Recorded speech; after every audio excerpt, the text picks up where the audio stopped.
Pasaba por la casa de mi yerno, decidí entrar, vi el coche de mi esposa, y lo que escuché cambió mi vida para siempre. Los susurros que venían de la cocina me dejaron paralizado en el pasillo. La voz inconfundible de María, mi esposa de 30 años, entrelazada con la de Ernesto, el esposo de mi única hija Lucía.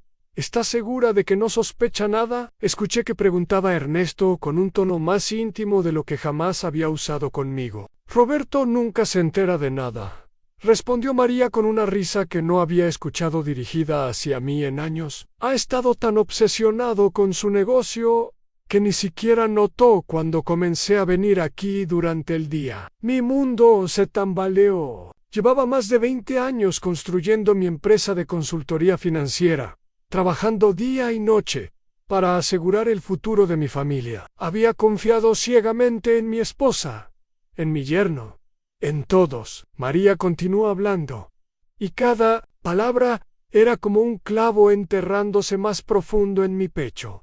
Deberíamos ser más cuidadosos. Lucía podría llegar temprano del trabajo en el hospital. Tu hija está demasiado ocupada salvando vidas como para sospechar que estamos salvando la nuestra, bromeó Ernesto. Ambos rieron. Mi propia Jaya, una cirujana dedicada que trabajaba turnos de 12 horas, no tenía idea de lo que ocurría en su propia casa. Recordé todas las veces que María había insistido en que visitáramos más a Lucía y Ernesto, todas las tardes, que decía que iba a ayudar con los nietos, mientras yo trabajaba en los pasos. Se acercaban al pasillo. Instintivamente me escondí detrás de la puerta del baño, sintiendo como el corazón se me salía del pecho. Tengo que irme antes de que Roberto termine su junta de las 4, dijo María. Siempre llega a casa exactamente a las 6:30. Conocía mis horarios mejor que yo mismo, y los había estado usando para traicionarme. Me escuché el sonido de besos y susurros de despedida. Esperé hasta escuchar que la puerta principal se cerraba y que el coche de María se alejaba. Antes de salir de mi escondite, Ernesto tarareaba en la cocina, completamente ajeno a que había sido descubierto. Cuando me vio aparecer en la entrada de la cocina, su cara se transformó en una máscara de sorpresa fingida. «Roberto, ¿qué haces aquí?», preguntó con una sonrisa forzada. «Vine a visitar a mis nietos», respondí con una calma que no sentía. «¿Dónde está María? Su coche estaba aquí hace un momento». La cara de Ernesto se puso roja.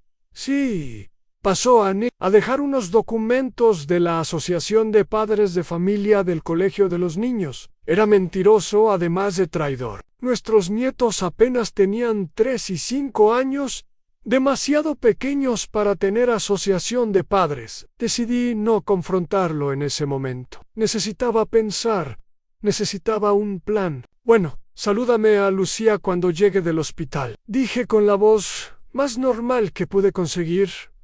Conduje a casa en piloto automático, mi mente corriendo a 1000 por hora. Durante 30 años había construido una vida que aparentemente era una mentira. ¿Cuánto tiempo llevaba esto pasando? Había señales que había ignorado. Recordé las ocasiones recientes cuando María parecía distraída, cuando su teléfono sonaba y ella se alejaba para contestar, cuando llegaba a casa, con el cabello ligeramente despeinado después de sus tardes con Lucía. Esa noche, María llegó a casa como siempre, besándome en la mejilla y preguntando cómo había sido mi día. La observé mientras preparaba la cena, buscando algún signo de culpa o nerviosismo. Pero actuaba completamente normal.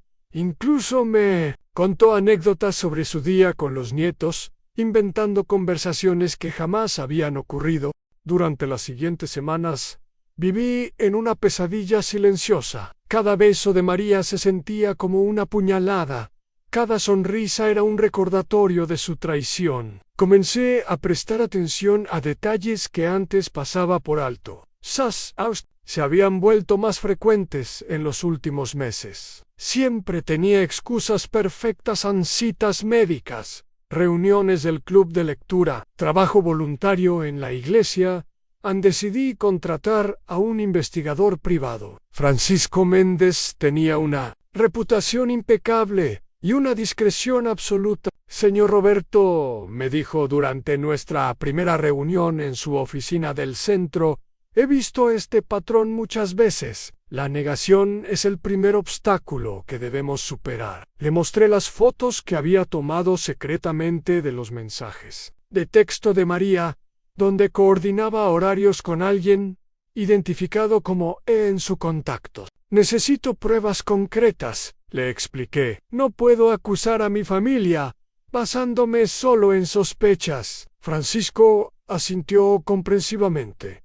Le daré exactamente lo que necesita. En una semana tendrá respuestas definitivas. Pagué sus honorarios con dinero de una cuenta de emergencia que María desconocía. Una precaución financiera que ahora resultaba profética. Los resultados llegaron un viernes por la tarde. Francisco me entregó un sobremanila grueso lleno de fotografías, grabaciones de audio y un informe detallado. Las imágenes eran devastadoras. María entrando a la casa de Lucía cuando Ernesto estaba solo, saliendo horas después con el cabello revuelto y los labios hinchados. Una foto especialmente dolorosa los mostraba besándose apasionadamente en el porche trasero. El affair ha estado ocurriendo por lo menos 8 meses, informó Francisco. Siempre los mismos días, martes y viernes por la tarde, cuando su hija está en cirugías largas en el hospital. 8 meses, mientras yo trabajaba para asegurar nuestro futuro financiero. Ellos construían su futuro romántico sobre las ruinas de mi matrimonio.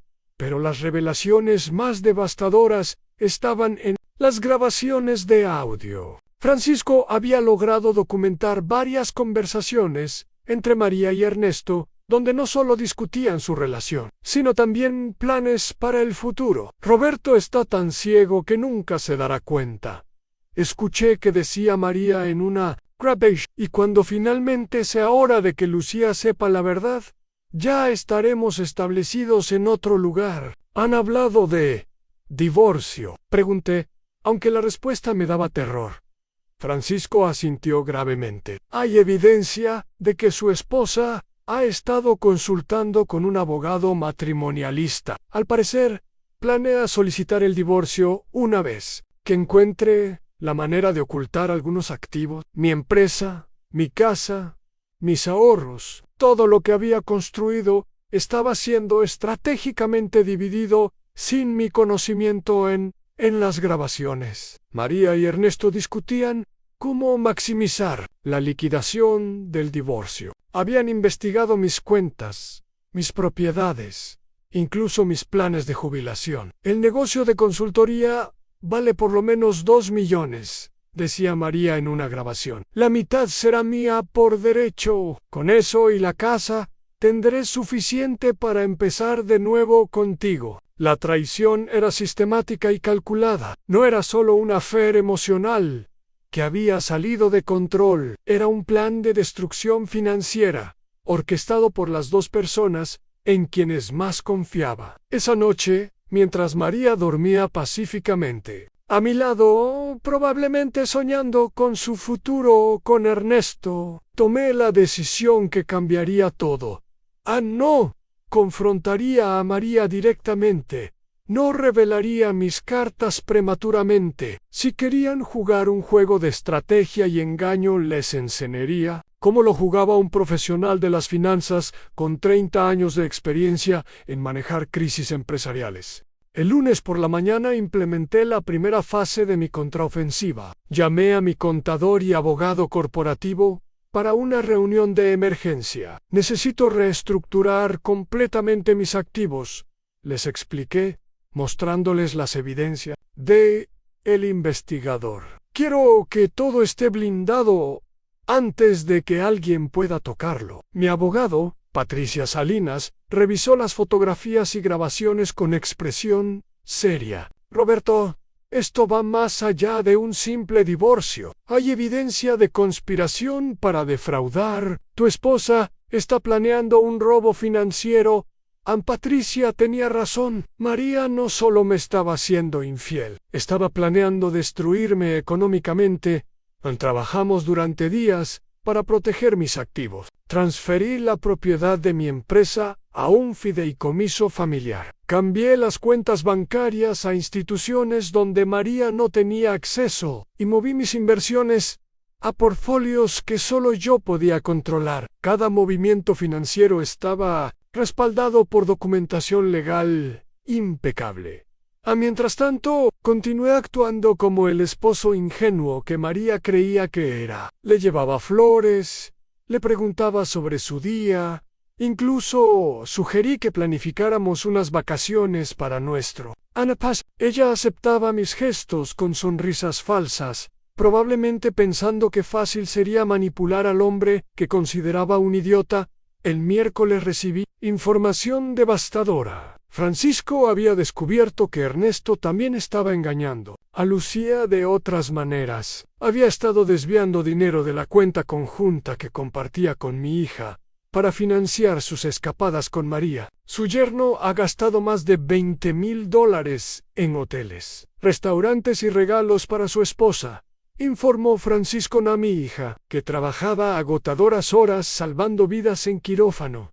Estaba siendo robada por su propio esposo para financiar su aventura con mi esposa. La traición era tan profunda y tan cruel que me sentí físicamente enfermo. Lucía merecía saber la verdad, pero primero necesitaba asegurarme de que estuviera protegida financiera y emocionalmente. Decidí acercarme primero a mi hija. El viernes por la tarde la llamé al hospital. Lucía, necesito hablar contigo sobre algo importante. ¿Puedes venir a casa el domingo? Noté la tensión inmediata en su voz. ¿Está todo bien, papá? Es mamá. La preocupación genuina en su voz contrastaba dolorosamente con la traición que estaba a punto de revelar tu madre. Está bien, solo necesito discutir algunos asuntos familiares contigo. Lucía aceptó venir, probablemente pensando que quería hablar sobre planes de jubilación o herencias. No podía imaginar que su mundo estaba a punto de colapsar, tanto como el mío en esa noche. María anunció que iría a pasar el fin de semana en casa de su hermana en Guadalajara. Carmen necesita ayuda con la mudanza, explicó mientras hacía su maleta. Era una mentira perfecta. Su hermana vivía en una casa que había sido de la familia por generaciones. Francisco confirmó más tarde que María y Ernesto habían reservado una suite en un resort de lujo en Puerto Vallarta, mientras María consolaba a su hermana ficticia y Ernesto trabajaba en un proyecto. Según le había dicho a Lucía, preparé el escenario para la confrontación más importante de mi vida. El domingo sería el día en que la verdad saldría a la luz y las consecuencias serían irreversibles. El domingo llegó con una calma engañosa. Lucía apareció en la puerta de casa exactamente a las 2 de la tarde, como habíamos acordado. Se veía cansada después de una semana difícil en el hospital, pero sus ojos brillaban con el amor y respeto que siempre me había demostrado. Saber que estaba a punto de destrozar su mundo me desgarraba, pero también sabía que merecía la verdad. ¿Dónde está mamá?, preguntó, notando la ausencia de María inmediatamente. Está ayudando a tu tía Carmen con la mudanza. Repetí la mentira de María. Lucía frunció el ceño. ¿La tía Carmen se está mudando? No sabía nada de eso. Mi hija era demasiado inteligente. Las inconsistencias ya comenzaban a alertarla. Siéntate, hija. Necesito mostrarte algo que cambiará todo lo que crees que sabes sobre nuestra familia. Saqué el sobre de Francisco y lo puse sobre la mesa de centro. Las manos de Lucía temblaron ligeramente cuando vio las primeras fotografías. Su cara pasó del shock a la confusión, luego a la comprensión horrible y finalmente a la devastación absoluta. Papá, estas fotos. Esta no puede ser mamá. Su voz se quebró cuando reconoció a su propio esposo en las imágenes. ¿Y este es Ana Ernesto? Asentí silenciosamente, permitiendo que procesara la traición double que estaba viendo. Su madre y su esposo Las dos personas que más amaba después de mí la habían traicionado de la manera más cruel posible. Le mostré las grabaciones de audio, pero tuve que detener la reproducción cuando Lucía comenzó a hiperventilar. No puedo. Ernesto, no puede ser real, repetía entre sollozos. Ernesto me dijo que estaba trabajando en proyectos extra para ahorrar para las vacaciones de los niños. Why, mamá? Mamá viene aquí supuestamente para ayudarme con ellos. Hay más, hija. Le entregué los registros bancarios que Francisco había obtenido. Ernesto ha estado gastando el dinero de tu cuenta conjunta para financiar sus encuentros con tu madre. $20,000 habían desaparecido en 8 meses en hoteles de lujo, cenas costosas, joyas que jamás había visto en María, el dinero que Lucía había ganado con turnos dobles y cirugías de emergencia había pagado por la destrucción de nuestras familias. La furia reemplazó gradualmente al dolor en los ojos de Lucía. ¿Cuánto tiempo has sabido esto?, preguntó con una voz que no reconocí, fría y controlada. 3 semanas. Necesitaba tiempo para reunir evidencia y proteger nuestros activos antes de que pudieran causarnos más daño. Le expliqué las medidas financieras que había tomado para protegerla a ella y a los niños. ¿Dónde están realmente ahora? Puerto Vallarta, suite presidencial del Grand Resort. Reservaron 3 días. Lucía se puso de pie abruptamente, caminando hacia la ventana con los puños apretados. Mientras yo trabajé 70 horas esta semana en el hospital, mientras cuidé a nuestros hijos sola, porque él supuestamente tenía proyectos importantes. Estaban planificando su escapada romántica con mi propio dinero. Lucía, necesitas saber que también hay evidencia de que planean divorciarse de nosotros, simultáneamente para maximizar sus beneficios financieros. Le mostré los documentos que Francisco había fotografiado en el despacho del abogado de María. Han estado planeando esto durante meses. No es solo una aventura, es un robo coordinado. Mi hija se transformó ante mis ojos. La doctora, compasiva, que salvaba vidas, se endureció hasta convertirse en una mujer que había sido traicionada en todos los niveles posibles. ¿Qué propones que hagamos?, preguntó con una determinación que reconocí en mí mismo. Porque yo no voy a quedarme de brazos cruzados mientras destruyen a nuestra familia. Tengo un plan, respondí, sintiendo una satisfacción fría y calculada. Pero necesito tu ayuda para ejecutarlo perfectamente. El plan era simple, pero devastador. Lucía y yo los confrontaríamos cuando regresaran de Puerto Vallarta, pero no de la manera que esperaban. Vamos a darles la oportunidad de mentir una vez más, le expliqué a mi hija. Cuando tengamos sus mentiras grabadas, los expondremos con toda la evidencia de una vez. Lucía instaló cámaras de seguridad discretas en su casa mientras María y Ernesto estaban de viaje. Si van a usar mi casa para destruir mi matrimonio, al menos tendrán que hacerlo bajo vigilancia, dijo con una sonrisa que no llegaba a sus ojos. A mi hija había heredado mi capacidad para la estrategia, pero con una intensidad que me impresionaba en el martes. Cuando María regresó de su supuesto viaje para ayudar a Carmen, la recibí con besos y preguntas cariñosas sobre su hermana. ¿Cómo está Carmen?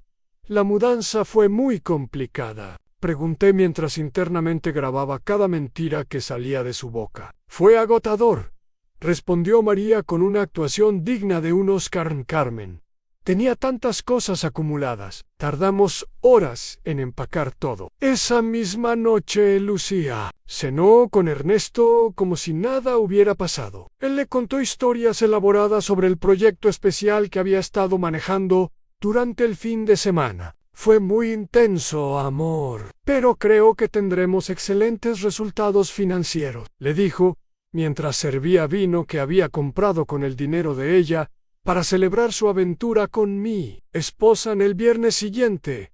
Era el momento perfecto para la confrontación final. Lucía invitó a María y a mí a cenar en su casa, diciéndole a Ernesto que quería una noche familiar especial. María aceptó inmediatamente, probablemente emocionada por la oportunidad de estar en la misma habitación que Ernesto, sin levantar sospechas. Durante la cena, observé cómo María y Ernesto evitaban el contacto visual directo, pero había una tensión sexual palpable entre ellos. Pequeñas sonrisas secretas, roces accidentales cuando pasaban la sal, códigos familiares que pensaban que eran sutiles. Lucía los observaba con la precisión de un cirujano, documentando mentalmente cada intercambio. «Bueno», dijo Lucía cuando terminamos el postre, «tengo una sorpresa para todos». Se dirigió a la televisión y conectó su laptop. «He estado trabajando en un proyecto de video familiar. Quería mostrarles las memorias que he estado recopilando». María y Ernesto intercambiaron una mirada nerviosa,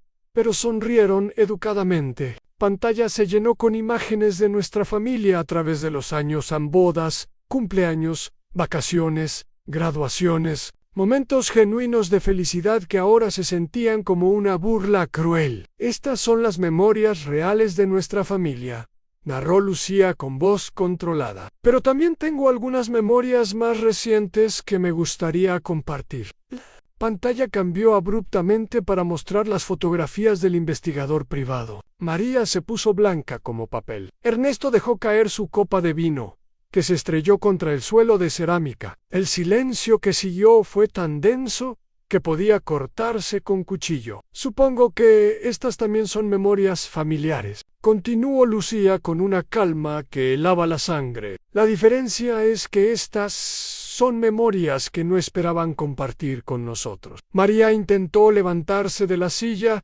pero sus piernas no la sostenían. Ernesto abrió la boca para hablar, pero no salió ningún sonido. «Ahora», dije, tomando el control de la situación, «hablemos sobre el futuro de esta familia». La confrontación que siguió fue brutal y definitiva. María intentó negar todo al principio, tartamudeando explicaciones absurdas sobre malentendidos y coincidencias. «Roberto, esto no es lo que parece», gimió mientras las lágrimas arruinaban su maquillaje cuidadosamente aplicado. «Francisco Méndez es muy bueno en su trabajo», respondí calmadamente. «También tenemos grabaciones de audio, registros bancarios y reservaciones de hotel. ¿Te gustaría escuchar tu propia voz planeando nuestro divorcio?» Ernesto, por su parte, intentó culpar a María. «Ella me sedujo», declaró desesperadamente, mirando a Lucía con ojos suplicantes. «Yo no quería lastimarte,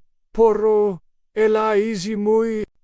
Mi hija se rió con una amargura que me rompió el corazón. «Así que gastaste $20,000 de nuestros ahorros porque mi madre te obligó». «Te obligó también a reservar la suite presidencial en Puerto Vallarta». Les presentamos toda la evidencia meticulosamente. Los registros bancarios que mostraban cada transacción fraudulenta, las fotografías cronológicamente organizadas, las grabaciones donde planeaban destruir nuestras vidas financieras. «Ustedes no solo destrozaron nuestros matrimonios», les expliqué, «cometieron fraude, robo y conspiración. Mi abogado ya tiene todo esto documentado para los procedimientos legales». A María finalmente se quebró completamente. «Roberto, por favor, podemos ir a terapia matrimonial. Podemos arreglar esto». Sus súplicas eran patéticas después de meses de traición calculada. «María, tú misma dijiste que era demasiado estúpido para darme cuenta de nada. Resulta que estabas equivocada». Le mostré los documentos de divorcio que ya había preparado. «Estos son reales, a diferencia de los borradores que ustedes estaban planeando». Lucía confrontó a Ernesto con una precisión quirúrgica. «No solo. Me traicionaste con mi propia madre», le dijo con voz temblorosa de furia controlada. «Robaste a nuestros hijos. Ese dinero era para su educación, para su futuro. Lo gastaste en hoteles de lujo mientras yo trabajaba turnos dobles para mantener a nuestra familia». Ernesto no tenía respuesta para eso. A los términos de separación que presentamos eran legalmente blindados, pero devastadores para ellos. María perdería la mitad de todo lo que había planeado obtener en el divorcio porque los activos ya estaban protegidos. Ernesto no solo perdería la custodia de los niños, sino que tendría que devolver todo el dinero robado más intereses y penalizaciones. Sus abogados pueden revisar estos documentos, dijo Patricia Salinas cuando llegó con los papeles finales. Pero las evidencias son irrefutables. La ironía final llegó cuando María y Ernesto intentaron consolarse mutuamente después de perderlo todo. Resulta que su gran amor se desmoronó rápidamente cuando se dieron cuenta de que ya no tenían el dinero robado para financiar su estilo de vida romántico. Sin mis activos para dividir y sin los ahorros de Lucía para gastar, su relación perdió todo su atractivo. 6 meses después, María vivía en un apartamento de una habitación, trabajando en un centro de llamadas porque sus habilidades para la manipulación no eran transferibles a empleos legítimos. Ernesto se mudó de regreso con sus padres después de que Lucía le quitara la casa en el acuerdo de divorcio. Su gran aventura romántica terminó en reuniones de corte y órdenes de restricción a Lucía. Y yo reconstruimos nuestras vidas con una apreciación renovada por la honestidad y la lealtad familiar real. Mis nietos ahora tienen un fideicomiso educativo que nadie puede tocar, financiado con el dinero que María pensó que podría robar. «Papá», me dijo Lucía, el día que se finalizaron los divorcios, «gracias por enseñarme que la familia real se define por las acciones, no por la sangre». A veces la justicia llega perfectamente envuelta en las consecuencias de las propias decisiones de las personas. María y Ernesto obtuvieron exactamente lo que merecían, el uno al otro, sin nada más.